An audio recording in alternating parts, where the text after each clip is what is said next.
ikan giling yang ditemukan kemarin itu yang di wilayah Jakabaring itu bukanlah itu sudah skala besar yang memang sudah kalau kami penyuluh ikan itu kami membina masyarakat. Kalau sudah skala besar itu ya tadi salah satu kelemahan kami penyuluh tadi ada yang mau data dan ada tidak mau data. Ya fungsi kami penyuluh ini kan satu mendata, dua membina, ya termasuk bina itu mensosialisasikan.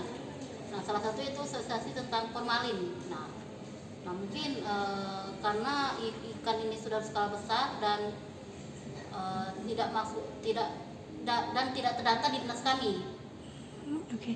Berat isti itu kalau menurut yang saya baca itu ibaratnya isti dan itu bukan binaan kami karena saya punya kelompok binaan ikan giling yaitu gabus, yaitu Yuda Yudi, dan satu lagi itu Bina Karya tapi belum ada merek di satu itu kan gabus. Dan kemarin kami sudah melakukan SKP sertifikat pengolahan itu untuk ikan giling yang di Poklaksa Bina Karya itu no formalin, dan satu lagi ikan gabus binaan saya itu Yuda Yudi sudah mendapat SKP. Dan salah satu syarat untuk SKP ini yaitu tidak menggunakan bahan tambahan apapun itu terutama formalin.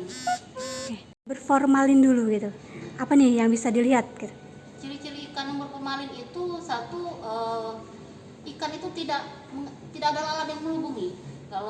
Terus yang kedua itu bau khas ikan itu agak berkurang, jadi kalau dibuka menyengat emang bau sentuh kimianya. Tapi kalau ikan yang tidak berformalin itu ikannya masih ada bau ikan agak-agak amis, tidak amis karena sudah dicuci, sudah dibersihkan. Dan kedua itu kalau memang dia dilakukan pencucian yang bersih, memang tidak akan ada gabus atau lalat itu tidak akan menempel terlalu banyak, itu tidak.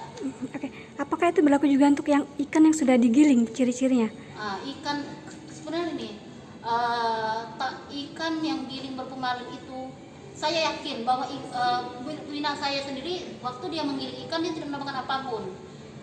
Ikan itu takutnya pada waktu proses pengangkutan ikan kita tidak tahu formalin itu ditambahkan di ikan atau pada air saat pencucian ikan.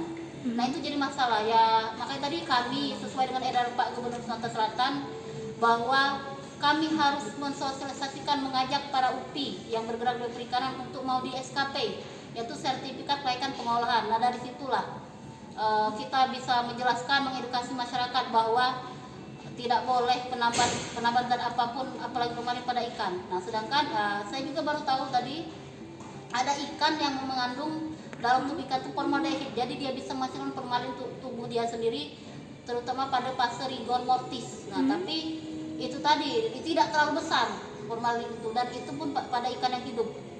Pada fase ikan mau mati tapi belum mati, pada fase rigor itu ikan yang hampir.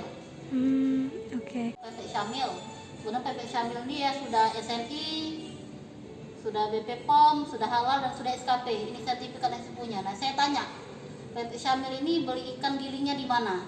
Nah, dia beli ikan giling yang memang bagus dan segar, terutama dia belinya pada nelayan yang langsung, apalagi yang ikan gabus. Kalau ikan gabus kalau nggak dari nelayan langsung dia nggak mau. Dan pempek Syamil ini si Bu Kartini ini dia salah satu sekretaris pengurus di aspek asosiasi pempek Palembang. Nah saya juga bertanya sama dia beli ikan giling di mana, dan itu juga saya promosikan kepada teman-teman yang mau beli ikan giling. Nah salah satu tadi nih ikan giling saya untuk tadi yang saya punya tadi ikan giling gabus itu memang sudah SKP, sudah bersertifikat halal, sudah sertifikat pengolahan, dan itu bagus. Itu bagus untuk kalau jadi masyarakat tuh jangan takut lah beli, karena tidak semua ikan giling itu berformalin. Oke.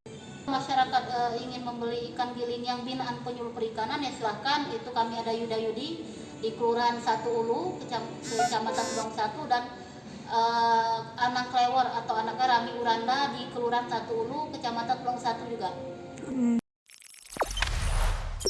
Jangan lupa subscribe, share, komen, dan like ya.